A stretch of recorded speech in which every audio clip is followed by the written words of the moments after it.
जय सिया राम जय जय सिया राम। जथा अनेक वेश धरि नृत्य करई नट कोई। सोई सोई भाव दिखावें आपन होई न सोई। जैसे कोई खेल करने वाला अनेक वेश धारण करके नृत्य करता है और जैसा वह है उसी के अनुकूल अपना भाव दिखलाता है, पर स्वयं वह उनमें से कोई नहीं होता है। वो सिर्फ भाव ही दिखलाता है कि मैं ऐसा हूँ। असि रघुपति लीला उर्गारी धनुज विमोहन जन सुखकारी। जे मति मलिन विषय उस कामी प्रभु पर मोह धरहि इमि स्वामी। हे गरुण जी, ऐसे ही श्री रघुनाथ जी की यह लीला है जो राक्षसों को विशेष मोहित करने वाली है और भक्तों को सुख देने वाली है। हे स्वामी, जो मनुष्य मलिन बुद्धि विषयों के बस और कामी हैं, वे ही प्रभु पर इस प्रकार मोह का आरोप करते हैं कि मैं मोह में पड़ गया, मुझे भगवान की माया ने अपने वश में कर लिया। नयन दोष जा कह जब होई, तीत बरन शशि कहूँ कह सोई। जब जहि दिशि भ्रम होई खगेसा, सो कह पश्चिम उए दिनेसा। जब जिसको नेत्र दोष होता है तब वह चंद्रमा को पीले रंग का कहता है। हे पक्षीराज, जब जिसे दिशा भ्रम होता है तब वह कहता है कि सूर्य पश्चिम में उदय हुआ है। नौकारूढ़ चलत जग देखा, अचल मोह बस आपहु लेखा। बालक भ्रम ही न भ्रम ही ग्रह आदि, कहीं परस पर मिथ्यावादी। नौका पर चढ़ा हुआ मनुष्य जगत को चलता हुआ देखता है और मोह बस अपने को अचल समझता है। बालक घूमते हुए चक्राकार दौड़ते हैं, घर आदि नहीं घूमते, पर वे आपस में एक दूसरे को झूठा कहते हैं कि घर चल रहे हैं। हरि विषयक अस मोह विहंगा, सपने नहीं अज्ञान प्रसंगा। माया बस मति मंद अभागी, हृदय जमिनिका बहु विधि लागी। हे गरुण जी, श्री हरि के विषय में मोह की कल्पना भी ऐसी ही है। भगवान तो स्वप्न में भी अज्ञान का अवसर नहीं है, किंतु जो माया के बस मंद बुद्धि और भाग्यहीन हैं और जिनके हृदय पर अनेकों प्रकार के पर्दे पड़े हैं, ते सठ बस संशय करहि, निज अज्ञान राम पर धरहि।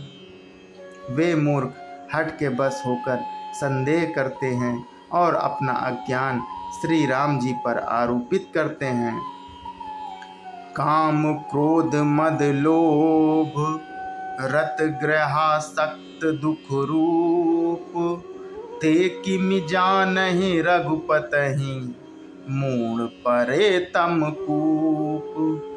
जो काम क्रोध मद और लोभ में रत हैं और दुख रूपी घर में आसक्त हैं, वे श्री रघुनाथ जी को कैसे जान सकते हैं।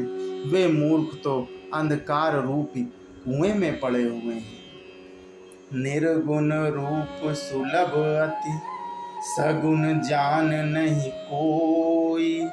सुगम अगम नाना चरित, सुनि मुनि मन भ्रम होई। निर्गुण रूप अत्यंत सुलभ सहज ही समझ में आ जाने वाला है, परंतु गुणातीत दिव्य सगुण रूप कोई नहीं जानता है।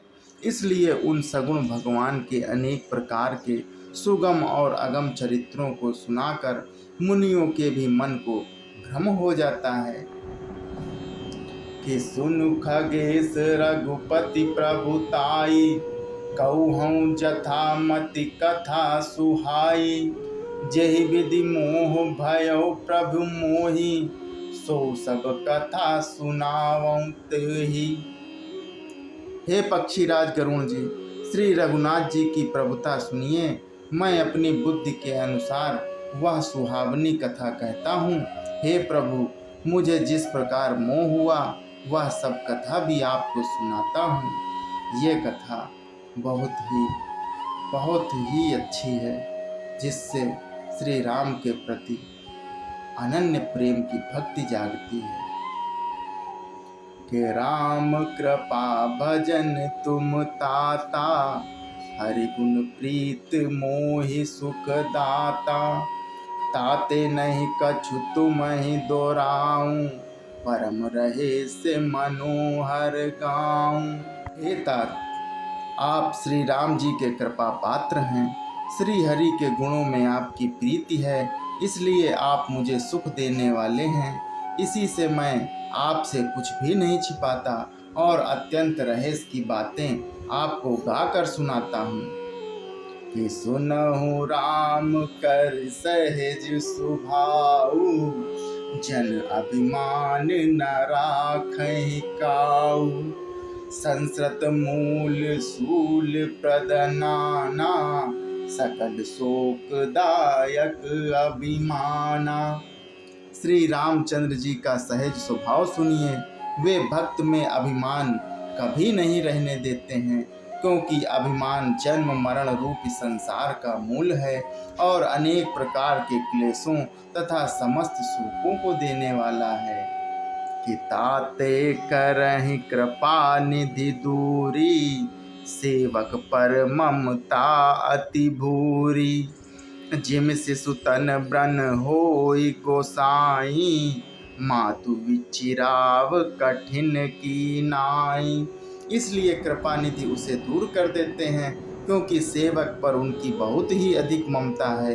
हे गोसाई, जैसे बच्चे के शरीर में फोड़ा हो जाता है तो माता उसे कठोर हृदय की भांति चीर डालती है। यद्यपि प्रथम दुख पावई, रोवई बाल अधीर। व्याधि नाश हित जननी, गणित न सो शिशु पीर। यद्यपि बच्चा पहले थोड़ा चिराते समय दुख पाता है और अधीर होकर रोता है, तो भी रोग के नाश के लिए माता बच्चे की उस पीड़ा को कुछ भी नहीं गिनती है, उसकी परवाह नहीं करती और फोड़े को चिरवा ही डालती है। उसी प्रकार प्रभु अगर दुख देते हैं तो ये समझ लीजिए कि वो आपके भले के लिए। जय सिया राम, जय सिया राम।